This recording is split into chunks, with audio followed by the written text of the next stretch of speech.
गोष्टीचं नाव आहे खंडू आणि चंडी.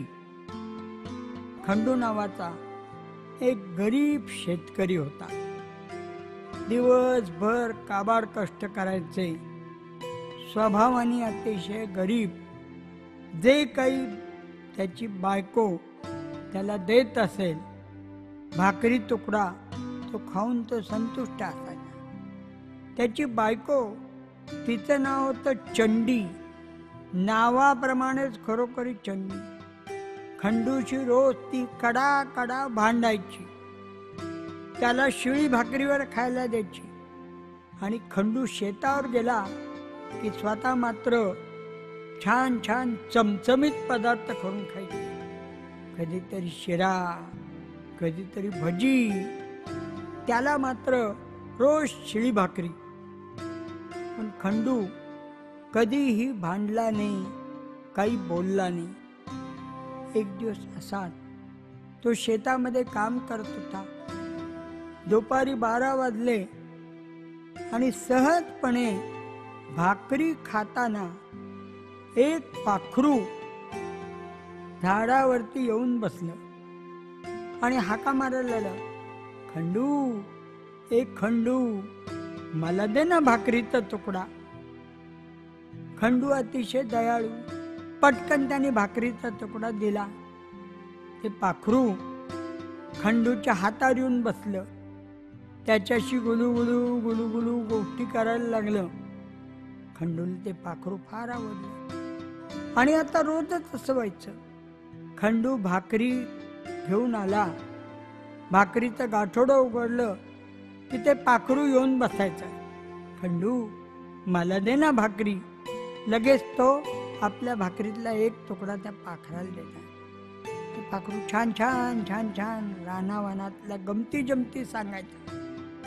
खंडूच्या मनात आलं, आपण या पाखराला घरी नेलं तर, छानपैकी पिंजऱ्यात ठेवलं तर रोजच आपल्या तळून गोड गोड गोष्टी ऐकायला मिळतील. खंडूने असा विचार केला.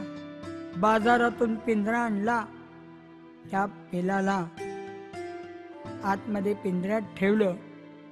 रोज संध्याकाळी आला खंडू शेतातून दमून, ते पाखरू म्हणत, ये ये खंडू, दमला, भाकर तुकडा खा. खंडूला बरं वाटायचं.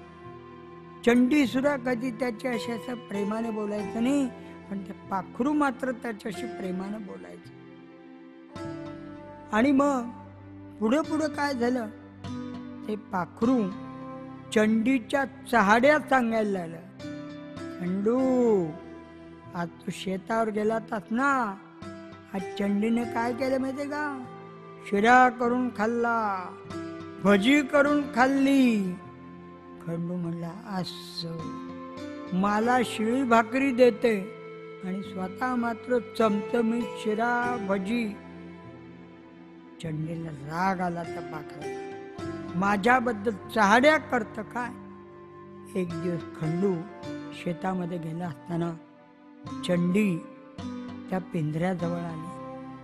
पाखराला वाटलं, अरे वा, आज चंडी आपल्याला प्रेमाने जवळ घेणार.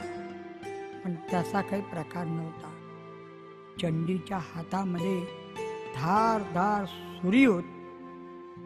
त्या पाखराला बाहेर काढलं, त्याची जीभ घेतली आणि कटकन सुरीने ती जीभ तोडून टाकली.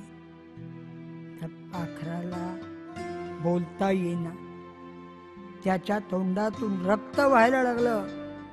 आता कसा माझ्याबद्दल चहाड्या सांगशील, असं म्हणून त्या पाखराला त्याने पिंजऱ्यात ठेवलं. संध्याकाळी खंडू आला शेतावरून.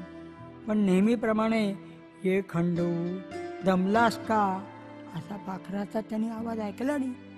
खंडूला आश्चर्य वाटलं. त्याने सहज पिंजऱ्यात जाऊन पाहिलं, हे पाखरू रडत होतं. त्यांनी त्याची चोच वासून पाहिली, त्यातून रक्त येत होतं. काय रे पाखरा, अरे काय खाल्लंस आज, तुझ्या तोंडातून रक्त येतंय. चंडी म्हणले, हा हा, माझ्याबद्दल तुझ्याकडे ते चाड्या सांगत होतो नाही का, मी त्याची जीभच छाटून टाकली. अरे अरे अरे चंडी, त्या पाखराची जीभ छाटली, ते कसं बोलणार आता माझ्याशी? खंडूला त्या रात्री झोप आली नाही. त्याला वाटायला लागलं कुठून या पाखराला आपण घरी आणलं.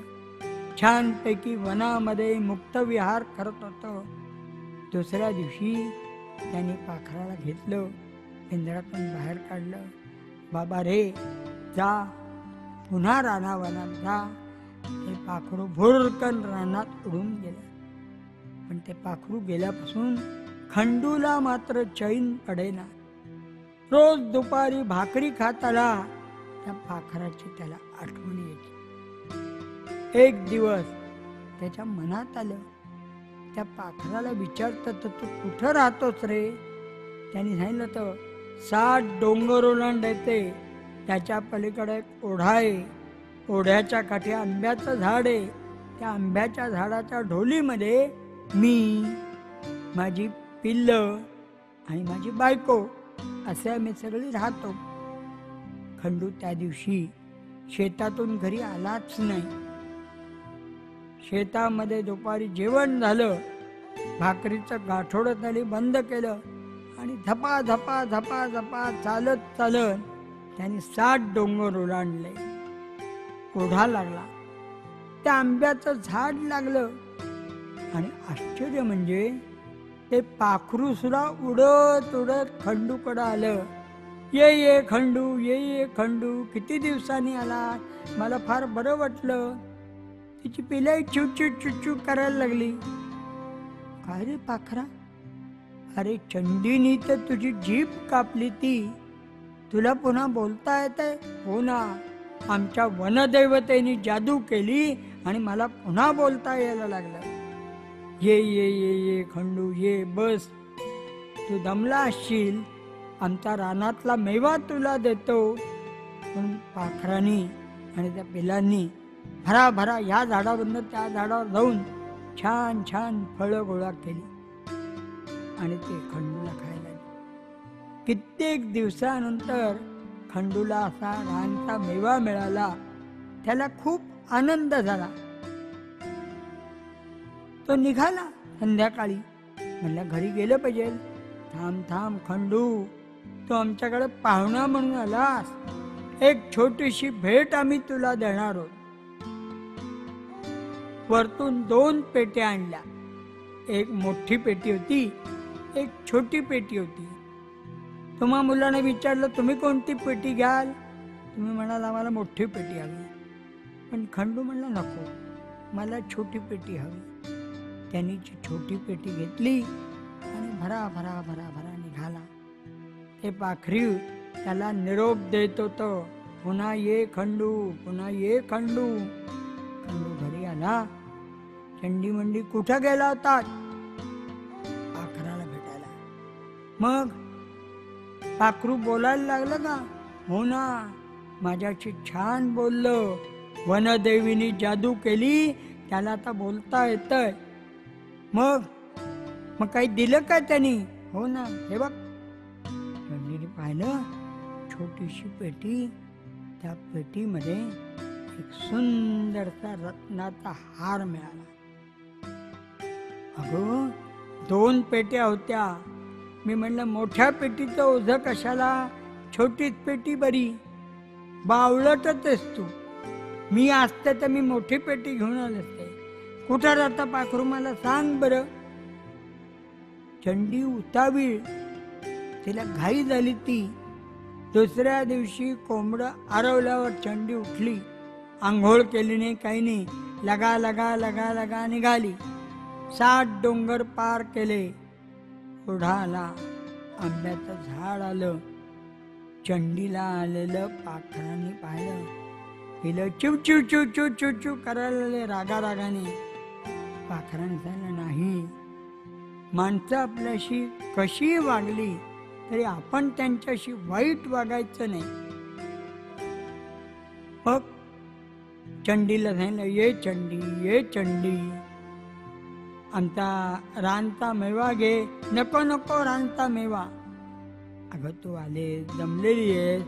भरा भरा भरा पिल्लं गेली. या झाडावरनं त्या झाडावर जाऊन त्यांनी फळं गोळा केली. चंडीला अशी भूक राहिली ती बका बका बका बका सगळी फळं तिनं खाऊन टाकली. हा चल, तुझ्या त्या पेट्या कुठे आहेत? पेट्या आण, मला जायचंय, मला वेळ नाही थांबायला. पाखरू निघालं. थांब थांब थांब, ती छोटी पेटी नको, मला मोठी पेटी पाहिजे. ठीक आहे, मोठी पेटी घे. चंडीने मोठी पेटी घेतली. पाखरं म्हणाले, राम राम चंडी, आडलंय माझं, आता पुन्हा कशाला येते मी. निघाली चंडी, लगा लगा लगा लगा लगा लगा. तिला वाटलं एवढी मोठी पेटी, या पेटीत काय असेल बरं. घरी जाईपर्यंत तिला दम निघेना. वाटेमध्येच एक भला मोठा धोंडा घेतला आणि त्या पेटीवरती टाकला. त्या पेटीचे 2 तुकडे झाले आणि त्यातून साप आणि विंचू निघाले. त्यांनी त्या चंडीला विळखा घातला. ते विंचू डसले, मेले रे खंड्या, धाव धाव धाव. चंडीचे हाक कोणाला ऐकू येणार. खंड्या वाट पाहून चंडीला पाहायला निघाला. वाटेमध्ये त्याला चंडी मरून गेलेली दिसली. खंडू मनातल्या मनात म्हणाला, अति लोभाचं फळ हे असंच वाईट मिळतं.